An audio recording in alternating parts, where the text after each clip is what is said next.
예전에 저희 교단의 한 목사님의 아들이 나는 우리 아버지처럼 살고 싶고 우리 어머니 같은 여성을 만나서 결혼하고 싶다라고 말한 적이 있습니다. 제가 그 말을 들으면서 그 목사님이 참 부럽기도 했고 그분이 참 잘 살았다라는 생각이 들었습니다. 그 아들의 말은 그 아버지와 어머니에 대한 최고의 존경을 표하는 그런 아름다운 표현이 아니겠습니까? 그 아들이 제 아들이라면 얼마나 좋겠을까요? 근데 제 아들은 어버이날에 그냥 전화만 하고 아직까지 효도의 가장 강력한 표현인 돈을 보내지 않고 있습니다. 저희 결혼기념일이 어버이날하고 좀 가까워가지고 몰아서 그냥 같이 보내려고 하나 싶어서 기다렸는데 그날에는 전화조차 하지 않았습니다. 제가 참을 수 없어가지고 가족 카톡방에 저희 결혼 사진까지 올리면서 너희 결혼식 날짜를 거꾸로 하면 우리 결혼식 날짜다라고 옆구리를 찔렀지만 그냥 이모티콘만 날리고 송금하지 않았습니다. 여러분들은 여러분의 부모님에 대해서 어떻게 하십니까? 그분들을 존경하고 잘 대하십니까? 제가 이런 말씀을 드리면 또 그런 분들도 있겠죠. 그런데 또 어떤 분들은 이 관계에 또 아픔과 상처가 있는 그런 분들도 있을 것입니다. 하나님께서 그런 분들의 마음을 만져주시고 오늘 이 말씀이 어떤 죄책감을 갖거나 이런 말씀이 아니라 하나님의 은혜 가운데서 그 관계를 새롭게 한번 다시 바라보는 그런 시간이 됐으면 좋겠습니다.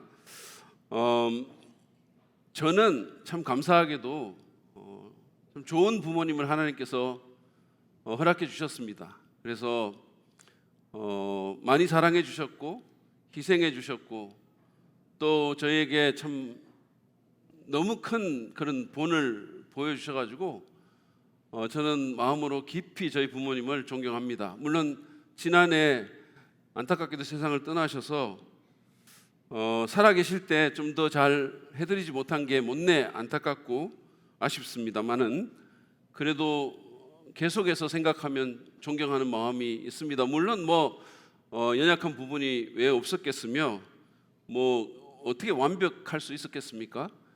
또 제가 전혀 어떤 상처도 받지 않았다고 어떻게 말할 수 있겠습니까? 그렇지만 그럼에도 불구하고 부모님을 존경합니다.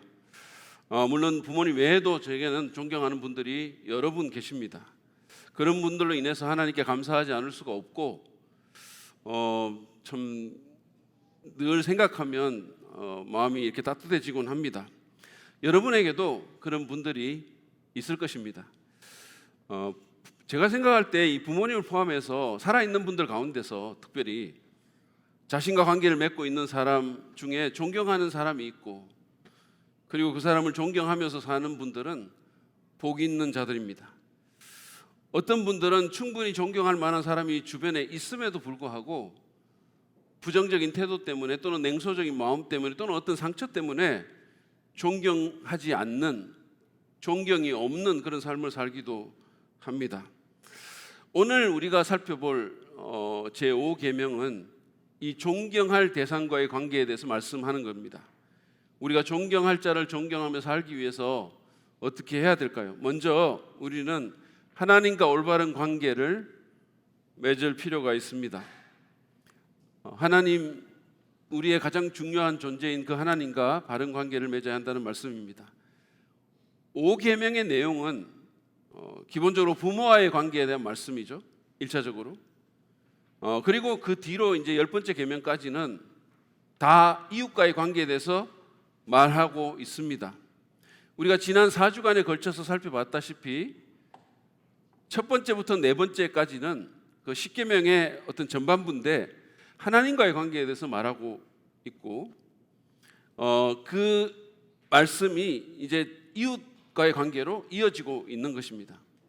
이 시리즈의 첫 주에 저희가 본 것처럼 10계명은 그냥 사람에 대해서 말하는 것이 아니고 하나님이 하신 일부터 먼저 말하면서 시작하고 있습니다. 2절 말씀 다시 한번 보시죠. 나는 너희를 이집트 땅 종살이하던 집에서 이끌어낸 주 너희의 하나님이다. 이 말씀은 앞으로 나올 10가지 계명이 구원을 위한 조건이 아니고 하나님께서 이미 그들을 위해 행하신 그 구원 사역에 대한 마땅한 반응임을 함의하고 있습니다. 다시 말해서 하나님이 너희를 위해서 먼저 사랑하고 일해 주셨으니 너희도 하나님을 사랑하고 이웃을 사랑하며 사는 것이 마땅하다라는 뜻입니다. 그러면서 1계명은 많은 소위 신들 가운데서 살아계신 하나님을 선택하고 그분을 섬기며 살 것을 명하고 있고, 두 번째 계명은 우상이나 또는 내가 만든 하나님을 예배하는 것이 아니라 참 하나님을 올바르게 예배해야 함을 명하고 있습니다. 세 번째 계명은 하나님의 이름을 보호하고 그분의 명성을 드높이는 삶을 살 것을 명하고 있고, 네 번째 계명은 하나님을 신뢰하는 가운데 일주일에 하루를 구별해서 하던 일을 멈추고 내 존재의 뿌리 대신, 그리고 내 인생의 가장 중요한 존재이신 그 하나님을 예배하면서 하루를 보내야 될 것을 명령하고 있습니다. 다 하나님과의 관계에 대한 말씀이에요. 그런 다음에 후반부에서 사람의 관계를 언급하고 있는 겁니다. 다시 말해서 10계명은 하나님과의 바른 관계를 먼저 강조한 후에 사람과의 적절한 관계에 대해서 말씀하는 것입니다. 이것은 사람과의 올바른 관계를 위해서는 하나님과의 바른 관계가 필요하다는 사실을 우리에게 가르쳐주고 있죠. 그 관계가 선행적으로 우리에게 있어야 된다라는 말씀입니다. 여러분, 우리는 우리 힘만으로 사람을 사랑할 수가 없습니다. 물론 좋은 사람, 마음이 맞는 사람, 뭔가 끌리는 사람에게는 그렇게 할 수 있겠죠. 그러나 그렇지 못한 사람을 내 육신의 힘으로 사랑하거나 지속적으로 올바른 관계를 맺기란 참으로 어렵습니다. 우리에게는 그런 능력이 없는 거죠. 제 SNS 친구 중에 모두가 자신의 무가치함과 싸우고 있다, 모자무사를 보고 만약에 자기 주변에 항동만 같은 인간이 있으면 정말로 짜증날 것 같다고, 정말 받아주기 힘들 것 같다고 말을 했어요. 제 아내는 지금 어쩌다 드라마 한 번 보고 계속 설교 시간에 그 얘기하는 저에 대해서 짜증을 좀 낼 수도 있어요. 그런데 여러분 어떡합니까? 그렇게 제가 시간을 투자하며 봤는데 본전을 뽑아야지. 저는 여러분 설교를 위해서 사는 사람이에요. 그래서 앞으로 계속해서 말할 겁니다. 시간이 너무 아깝잖아요. 아무튼 받아주기 힘든 사람이 있어요. 항동만처럼 찌질하고 분위기 파악 못하고 혼자만 말하고 축하할 자리에서 비아냥거리고 남 뒷담화하고 했던 얘기 또 하고 자기 감정 날 것으로 드러내는 그런 사람은 사랑은 그냥 옆에 있기도 힘든 거예요. 여러분 한번 생각해 보십시오. 수긍하기 힘들거나 존경할 구석이라고는 눈을 씻고 봐도 없는 그런 직장 상사의 지시에 우리가 불평 없이 따르고 그 상사하고 좋은 관계를 맺을 수 있겠습니까? 자기 중심적이고 성질 안 좋은 그런 불친절한 배우자에게 일관된 친절을 우리가 베풀 수 있겠습니까? 우리의 의지나 힘이나 자원만으로는 불가능합니다. 죄인이자 반역자인 우리를 그냥 받아주시고 그리고 우리에게 은혜를 베푸시고 외아들을 희생할 정도로 우리를 사랑하시는 그 하나님의 무조건적인 사랑을 받고 누려야 합니다. 성령의 감동으로 그 사랑이 내 안에 이렇게 차야 돼요. 이 수원이 차야 된다는 말씀이에요. 없는데, 내 안에 사랑이 없는데 어떻게 그게 흘러나갑니까? 없는 것을 어떻게 줍니까? 제가 이미 말씀드렸듯이 이 5계명은 부모를 공경하는 문제에 대해서 말하고 있어요. 부모는 우리의 가장 가까운 이웃이기 때문에 이웃 사랑의 6가지 계명 중에 제일 먼저 언급한 겁니다. 근데 여러분, 부모라고 다 공경할 수 있을까요? 나를 학대하고 내 인생에 X표를 친, 끊임없이 내가 얼마나 못났고 무가치하다고 말했던 그런 부모님을 우리가 용서할 수 있을까요? 쉽지 않아요. 하나님의 사랑을 경험해야 합니다. 탈북해가지고 한국에 와서 결혼하고 죽기 살기로 일해서 자수성가한 아버지가 있었어요. 살아남기 위해서 자식도 돌보지 않고 그 인생이 얼마나 거칠었겠어요. 거칠고 그냥 엄하기만 했던 그런 아버지 때문에 상처받고 가출했던 아들이 하나님의 역사로 예수를 믿었어요. 그래서 다시 집에 돌아와서 극적인 화해를 했어요. 둘이 부둥켜 안고 울면서 왜 아들인 자기에게 그렇게 대했냐고, 그렇게 차갑게만 대했냐고 그렇게 묻는 아들에게 아버지가 한숨을 내쉬면서 사랑을 받아봤어야 하지, 그랬다는 거 아닙니까? 그렇습니다. 사랑을 하려면 먼저 사랑을 받아야 돼요. 사랑을 경험하고 그 사랑으로 내 마음이 채워져야 되는 겁니다. 없는데, 아무런 여유가 없고 쿠션이 없고 아무런 수원이 없는데 뭐가 거기서 흘러나갑니까? 제 친구 중에도 젊을 때 아버지하고 한판하고 집에서 나와서 살던 인간이 있었거든요. 그런데 그러던 중에 예수님 만나서 하나님 믿고 은혜를 받았어요. 그리고 맨 처음 한 일이 집에 들어간 일입니다. 우리 아버지도 복음 듣고 예수 믿어야 된다고 들어갔어요. 그렇게 아버지하고 화해하고 그 아버지가 돌아가실 때까지 공경하면서 효도했습니다. 우리가 부모님을 포함해서 사람들과 좋은 관계를 맺으려면 우리의 가장 중요하고 우선적인 관계인 하나님과의 관계를 제대로 해야 됩니다. 그분의 용서와 은혜를 경험하고 그분이 주시는 사랑을 받아 누려야 됩니다. 그럴 때 우리가 존경할 자를 존경하면서 살 수가 있는 겁니다. 두 번째로 우리는 하나님에 대한 순종의 행위로 부모님을 공경해야 합니다. 하나님에 대한 순종의 행위로 부모님을 공경할 때 우리는 존경할 자를 존경할 수 있습니다. 부모님은 우리가 존경해야 될 첫 번째 대상이죠. 하나님을 제외하고. 십계명은 하나님 사랑을 기록한 한 돌판과 이웃 사랑을 말하는 그 다른 돌판으로 이렇게 이루어져 있는데, 두 번째 돌판의 맨 위에 부모님에 대한 언급이 나오죠. 12절 전반부를 한번 다시 보시죠. 너희 부모를 공경하여라. 여러분 본문을 잘 보세요. 근사하거나 존경할 만한 그런 부모를 공경하라고 하지 않았어요. 뭐를 많이 물려주는 부모를 공경하라 그렇게 하지 않았어요. 그냥 너희 부모를 공경해라 라고 말씀합니다.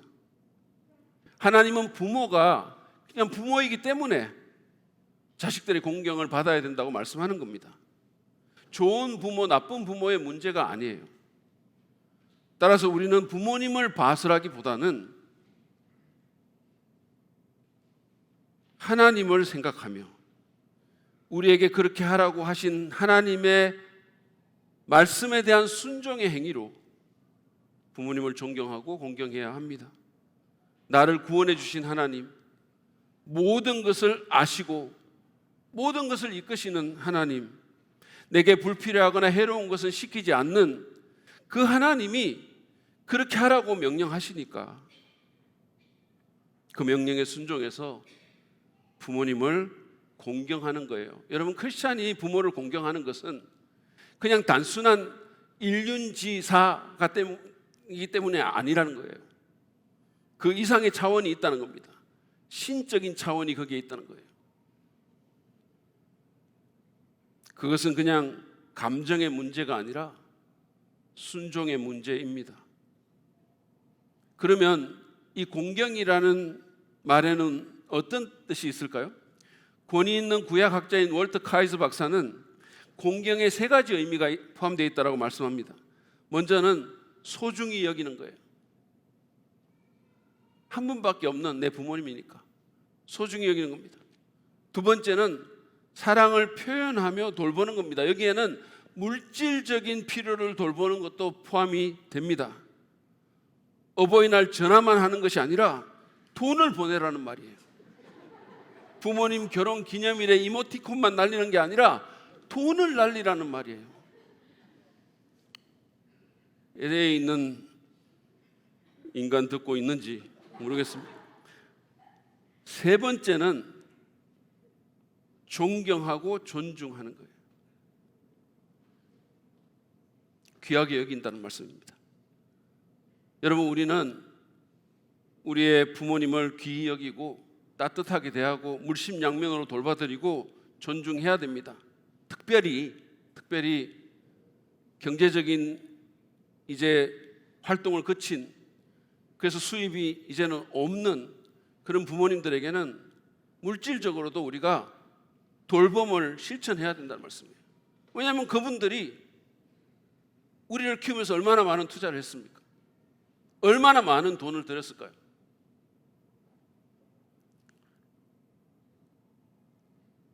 소중히 여기고 사랑을 표현하고 존경하고 존중하는 것이 부모를 공경하는 것의 의미입니다. 우리가 하나님에 대한 순종의 행위로 그렇게 부모님을 공경하면 하나님은 그 사람에게 복을 주실 것입니다. 12절 말씀을 다시 한번 보시죠. 너희 부모를 공경하여라. 그래야 너희는 주 너희 하나님이 너희에게 준 땅에서 오래도록 살 것이다. 우리 같이 한번 읽어보실까요? 시작. 너희 부모를 공경하여라. 그래야 너희는 주 너희 하나님이 너희에게 준 땅에서 오래도록 살 것이다. 부모를 공경하면 하나님이 준 땅에서 오래도록 살 것이라고 말씀합니다. 이것은 월트 카이스 박사가 지적한 것처럼 기본적으로 공동체적인 약속이에요. 부모를 공경하면 이스라엘 민족이 1차적으로 가나안 땅에서 오래 거하게 될 것이라는 뜻입니다. 하나님께서 부모를 공경하는 이스라엘 공동체에 그런 복을 줄 것이라는 말씀이에요. 그러면 이 약속의 개인적인 적용은 없습니까? 다시 말해, 오늘날의 우리에게는 약속이 없을까요? 그렇지 않습니다.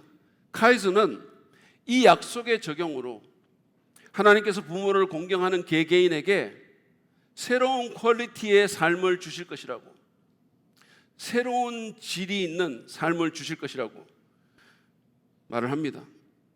부모를 공경하는 자는요, 그 부모를 주신 하나님의 권위를 인정할 것이고, 그러면 그 하나님의 말씀에 순종할 것이니 삶이 좋아지지 않을 수가 없습니다.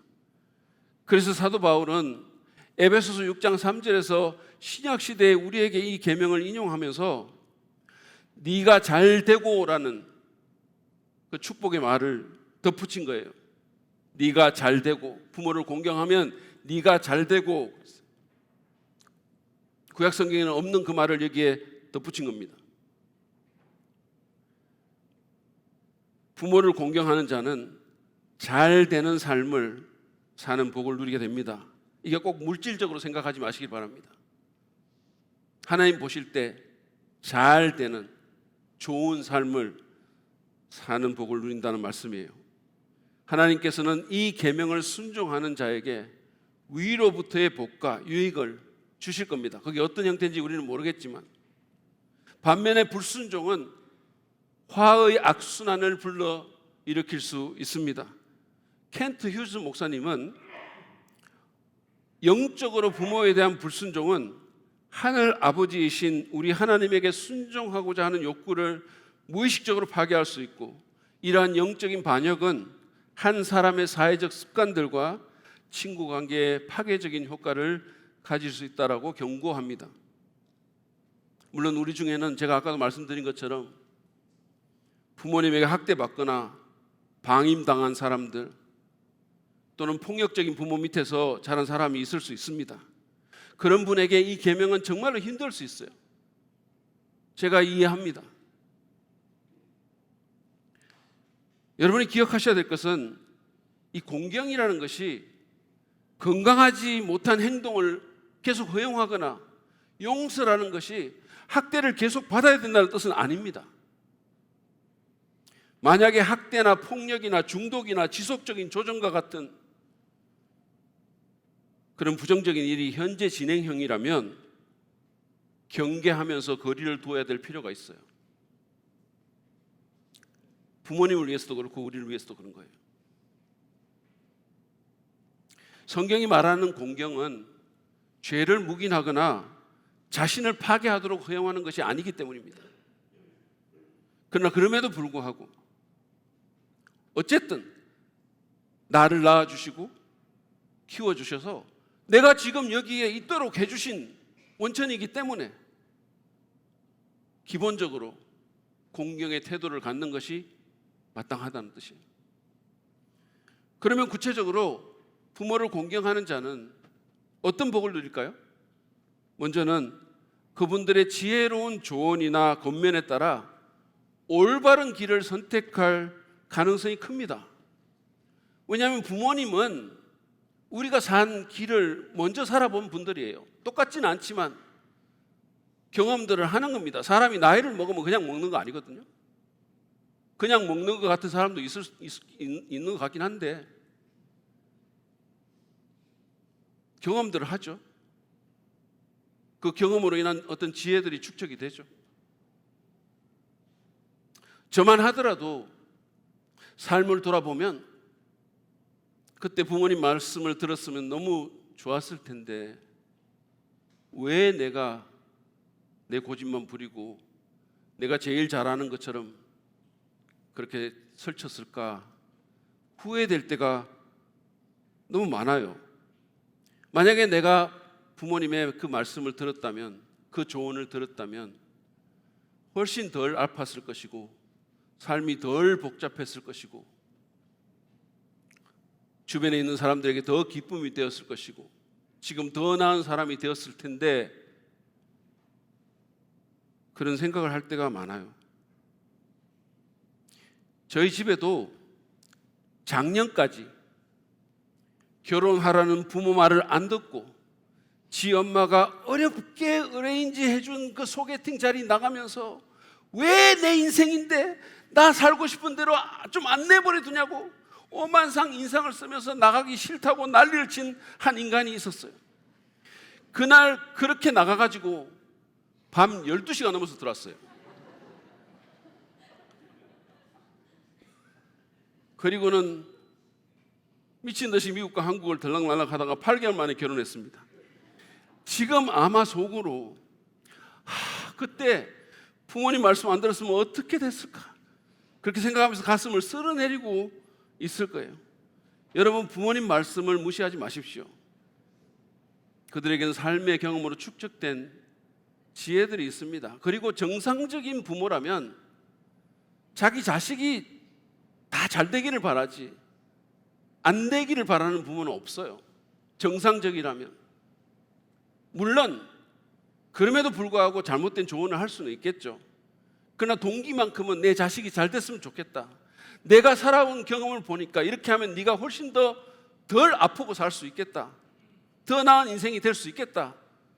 그러면서 조언하는 겁니다. 부모를 공경하는 것의 또 다른 유익은 권위에 대한 올바른 태도를 체득하게 되는 것입니다. 권위에 대해서 올바른 태도를 배우게 돼요. 그러면 그는 세상에서 하나님이 부여하신 다른 권위에 대해서 그리고 다른 사람들의 권리에 대해서 바른 태도를 견지하게 될 것입니다. 여러분, 이게 사회생활에서 얼마나 중요한지 몰라요. 제가 이렇게 사회생활 해보면 있잖아요. 무슨 실력이나 뭐 이런 거보다 사람들의 태도가 엄청 중요한 겁니다. 그리고 그 권위에 대한 태도도 매우 중요해요. 저는 부모의 권위에 순종하기를 배우지 못했기 때문에 오히려 뿌리 깊은 반항심을 해결하지 못해서 사회에 나가서 여러 권위하고 부딪히고 어려움 겪는 많은 사람들 봤어요. 목회자들 가운데서도 그런 사람들이 있어요. 이게 해결이 안 되니까 계속 부딪히는 거야. 여러분, 목회는 그냥 성경 지식으로 하는 거 아니거든요. 설교만 잘한다고 목회 잘합니까? 태도가 중요한 거예요.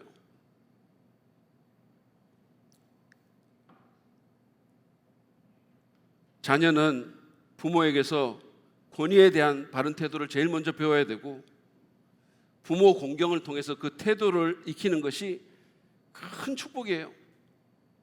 그리고 삶의 엄청난 자산이 됩니다. 부모로부터 인사하는 거 못 배운 아이들 세상 나가서도 인사 제대로 안 하죠. 우리 아버지가 늘 그러셨어요. 네가 인사만 잘해도 사람 대접 받을 수 있다 그랬어요.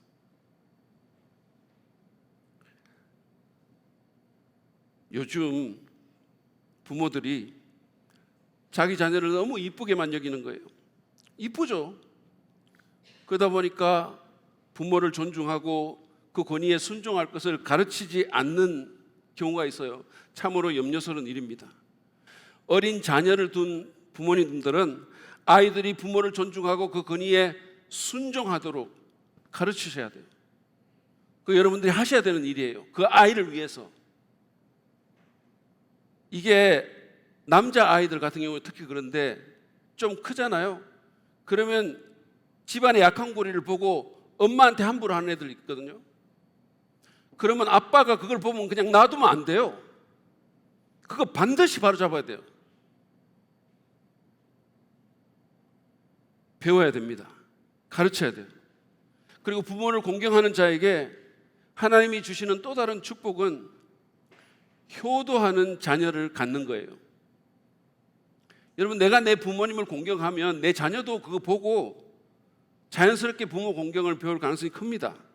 이거야말로 모델링 학습이에요. 예배하고 부모를 공경하는 것은 말로 되는 게 아니고 본을 보여야 되는 겁니다.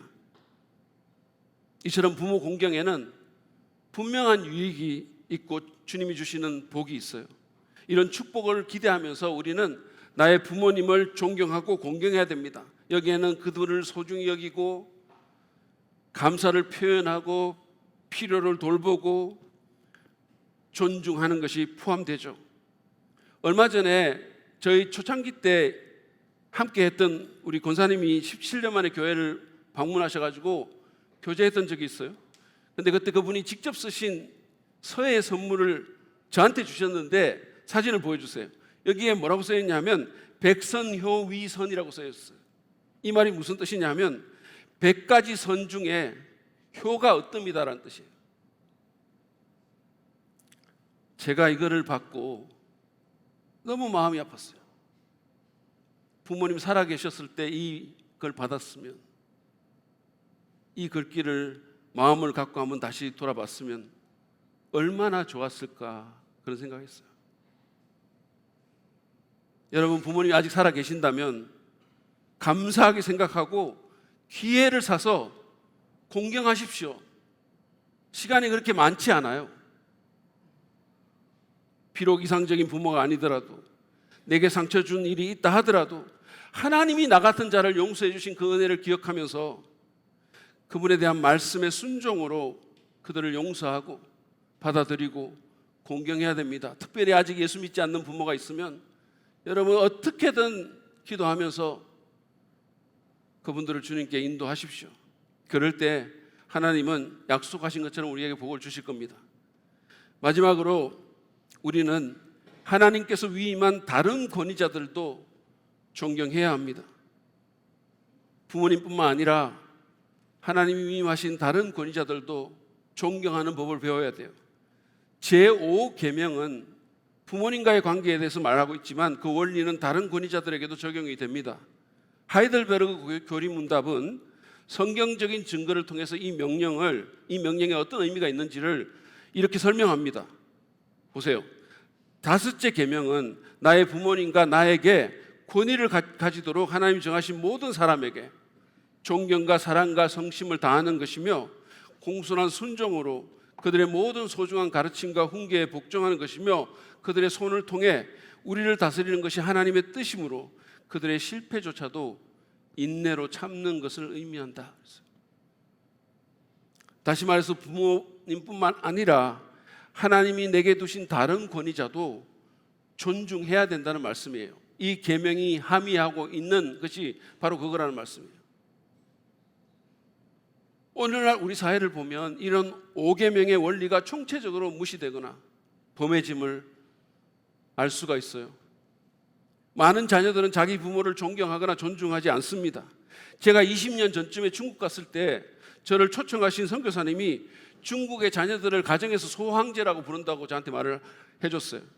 왜냐하면 중국은 인구 억제 정책으로 한 가정에 한 아이 정책이니까 모든 가정에 아이가 하나밖에 없는 거예요. 그러니까 애가 너무 귀한 거야. 그래서 오냐 키웠더니 애가 그냥 황제처럼 한다는 겁니다. 근데 요즘은 한국도 사정이 비슷해가지고 소수 자녀가 많고 맞벌이 부부들 많잖아요. 그러니까 뭐 아이하고 시간 보낼 일이 거의 없으니까 조금 있으면 미안하니까 막 무조건 잘해주기만 하는 거죠. 무조건 오냐 하고 엉엉거리고. 그래서 예쁘만 하지 훈육을 잘 하지 않아요. 마땅히 가르쳐야 될 것을 잘 안 가르쳐요. 예전에는 엄마는 좀 부드럽게 하고 그래도 아빠가 막 음하게 했잖아요. 배드캅 역할을 했잖아요. 근데 요즘은 아빠가 엄마보다 더 말랑말랑해요. 아빠가 더 스윗하고 그냥 스위디? 뭐 이러는 거죠. 지금 많은 분들이 속으로 목사님 자기 얘기하시네 이렇게 생각할 겁니다. 저도 알아요. 그래도 우리 집에는 아빠 같은 엄마가 있어요. 저는 아무리 눈 크게 뜨고 노래 봐도 안 무서운데 그분이 눈 크게 뜨고 노래 보면 무서워요. 외국인처럼 눈이 또 쑥 들어가 있기 때문에 많이 무섭습니다. 아무튼 이 집에 굿캅, 배드캅이 있어야 되는데 스윗캅만 있는 거예요. 그러니까 그냥 스포일이 돼가지고 부모에게 버릇없이 대하는 애들이 적지 않아요. 심지어는 자기 부모에게 욕하고 몸싸움까지 하는 애들도 있어요. 함부로 대하고 함부로 말하고. 부모한테도 그러니까 선생님한테는 뭐 어떻게 하겠습니까? 다른 어른들 존경하겠어요? 아니 그런데 사실은 보면 부모가 자녀보다 더 흥분해가지고 뭐 조금만 무슨 일 있으면 학교 와가지고 그냥 뭐 선생님한테 폭언하고 애들 보는 앞에서 행패 부리니까 그 애가 뭐를 배우겠어요? 실제로 유니세프라고 하는 유엔 아동기금에서 중국, 호주 등을 포함한 동아시아 태평양 지역 17개 국가 만여 명의 청소년들을 대상으로 설문조사를 했는데 우리나라가 어른에 대한 존경심 부분에서 꼴찌였었어요. 우리나라가. 제가 아까 중국 소황제라 그랬죠. 우린 대황제인 것 같아요. 근데 이거는 어른들도 마찬가지예요. 시민들이 공권력 무시하고 도전하죠. 경찰을 막 패기도 하고 욕하고 지도자들에게 함부로 막 하고 비하하죠. 우리나라는 특히 정치 과잉 문화가 지금 돼가지고 나라가 정파적으로 너무 분리돼서 자기 편이 아니면 어떤 권위도 인정하지 않아요. 너무 걱정스럽습니다. 여러분 기독교인들은 이런 문화에 편승할 게 아니고 나라를 치유하는 일에 우리가 기여해야 돼요. 흥분해가지고 그냥 막 어떤 갈등을 부추기는 일을 할 게 아니고 피스메이커가 돼야 돼요. 지금은 또 권위에 부정적인 그런 포스트 모던 시대가 아닙니까? 그래서 그리스도인들도 이런 시대의 사조에 별 생각 없이 그냥 동조하는 거죠. 물이 흐르니까 같이 흘러가는 거예요. 물론 권위를 남용하고 오용한 그런 잘못된 권위자들도 적지 않습니다. 부끄럽지만 목회자들 중에서도 그런 사람들이 없다고 말할 수 없습니다. 여러분들 가운데서도 그런 지도자에게 상처받은 분들이 있을 거예요. 생각하면 너무 마음이 아프고 저도 부끄럽습니다. 목사의 입장에서. 사실은 기독교가 이렇게까지 세상에서 욕먹는 가장 큰 요인은 목회자들이에요. 솔직히 말해서. 성도들이 아닙니다. 목사들이에요. 그래서 죄송합니다, 진짜. 그래서 우리가 더 냉소적이 됐는지도 몰라요. 권위에 대해서. 그런데 우리가 기억해야 될 것은 권위주의와 권위는 같지 않다는 말씀입니다. 하나님은 권위주의를 반대하시지만 권위는 옹호하십니다. 여러분 성경 보세요. 권위를 세우신 분은 하나님이세요. 우리가 건강하고 축복된 가정을 이루려면 자녀들은 부모의 권위를 존중하고 그들을 공경해야 됩니다. 권위가 무너진 집이 행복할 수가 없는 거예요. 마찬가지로 건강한 사회를 이루려면 권위자들과 지도자들을 존중해야 돼요. 로마서 13장도 말씀하지 않습니까? 모든 권세는 하나님으로부터 온 것이고 사람은 자기 위에 있는 권세에 복종해야 된다고 말이죠. 물론 여기에는 여러 가지 설명해야 될 부분들이 있어요. 그렇지만 이때 바울이 이걸 썼을 때 그때 권세자가 누구냐면 네로였었어요.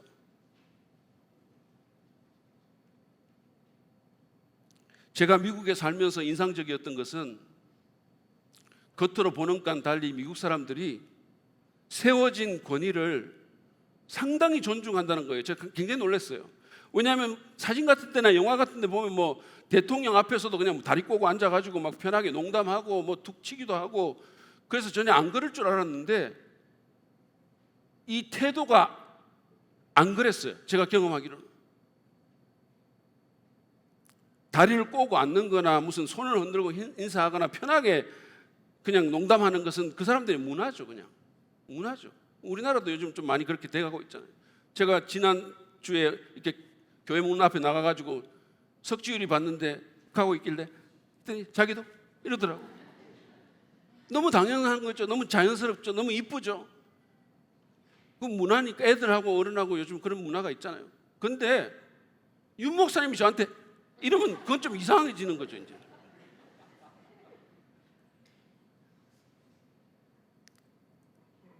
제가 그 사람들이 권위를 사람이 아니라 권위를 오피스를 존중하는 걸 보면서 미국이라는 공동체가 자유분방한 가운데서도 무너지지 않고 든든히 서 있는 이유를 좀 알 것 같더라고요. 요즘 많이 무너지고 있긴 하지만 여러분 교회도 마찬가지예요. 바울은 데살로니가전서 5장 12절 13절에서 이렇게 권면합니다. 형제자매 여러분, 우리는 여러분에게 부탁합니다. 여러분 가운데서 수고하며 주님 안에서 여러분을 지도하고 훈계하는 이들을 알아보십시오. 그들이 하는 일을 생각해서 사랑으로 그들을 극진히 존경하십시오. 교회의 지도자들이 특별한 사람이라서가 아니라 부족하고 연약한 점이 많더라도 그들이 하는 일을 생각해서 사랑으로 존경하라 그랬어요. 왜냐하면 그래야 질서가 세워지고 사단의 농간에 교회가 흔들리지 않고 하나님의 일을 더 힘있게 할 수 있기 때문입니다. 어떤 개인을 위해서가 아니라 공동체를 위해서 그렇게 하라는 거예요. 제가 이 구절을 인용을 할까 말까 엄청나게 고민했었어요. 안 하면 저한테 훨씬 편해요. 설교 시간도 줄어들고. 근데 제가 합니다. 왜냐하면 제게 그런 의무가 있기 때문이에요. 그런데도 여러분은 저를 미워하지 않으실 줄로 믿습니다. 어쨌든 지도자들도 우리 가운데도 여기 목장을 지도하고 인도하는 분들 있잖아요. 교육자들 있잖아요.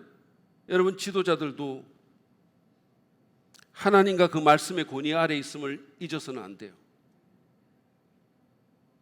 성경은 권위를 존중하라고 가르치지만 동시에 권위자의 죄나 불의를 무조건 따르라고 말하고 있지 않습니다. 그리스도인은 하나님께 먼저 순종하고 그 바탕 위에서 그분이 세우신 권위에 순종해야 되는 겁니다. 권위를 인정하고 존경할 자를 존경합시다.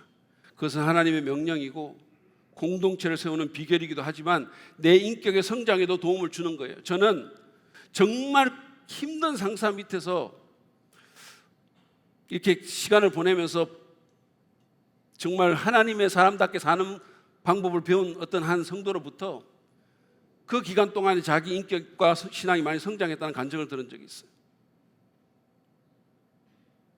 존경할 자를 존경하지 않으면 개인의 삶도 피폐해지고 가정과 교회는 약해지고 사회는 무정부 상태가 됩니다. 그러므로 자신과 공동체와 하나님을 위해서 권위를 존중하고 존경할 자를 존경하기를 배웁시다. 하나님을 생각하면서 그분에 대한 순종과 믿음으로 그렇게 하기를 바랍니다. 무엇보다도 우리의 부모님들에게 그렇게 합시다. 하나님에 대한 순종의 행위로 부모님을 돌아보고 감사를 표하고 필요를 채워드리고 귀하게 여기도록 합시다. 하나님께서 그런 사람의 삶과 가정을 복되게 하실 것입니다. 우리는 오늘 제5계명의 말씀을 가지고 존경할 자를 존경하기 위해서 먼저 하나님과 올바른 관계를 맺어야 되고 하나님에 대한 순종의 행위로 부모님을 공경해야 하며 하나님께서 위임한 다른 권위자들을 존중해야 함을 배웠습니다. 오늘 들었던 말씀을 여러분 생각하면서 말씀에 저항하지 말고 내게 필요한 것이 무엇인지 살피고 성령께서 인도하시는 대로 말씀에 순종하기로 결단하시기 바랍니다. 특별히 아직 부모님이 예수님 믿지 않는다면 정말로 그 부모님에게 잘하십시오. 그리고 그 영혼을 위해서 기도하고 그분들이 예수 믿을 수 있도록 돕는 자녀들이 되기를 바랍니다. 그보다 더 큰 효도는 없습니다. 제가 이제 말씀을 마무리하면서 가족 사진이라는 그 노래의 가사를 인용하려고 합니다. 여러분이 들으시면서 첫 번째 존경의 대상인 그 부모님을 더 귀하게 여기고 감사하는 시간이 됐으면 좋겠어요. 가사가 이렇습니다.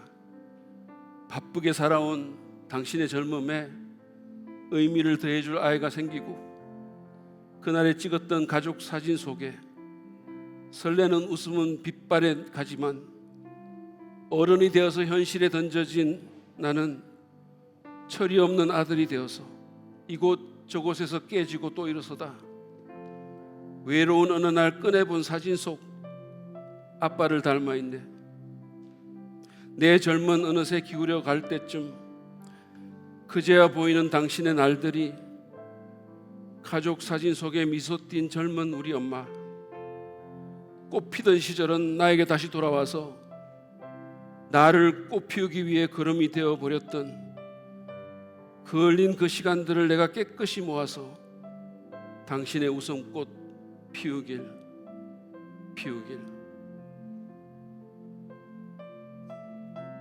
부모님이 살아계신 분들은 나를 꽃 피우기 위해 걸음이 되어버렸던 그 부모님의 희생에 감사하면서 이제 최선을 다해서 그분들의 웃음꽃을 피우는 자녀가 되겠다고 결단하시기 바랍니다.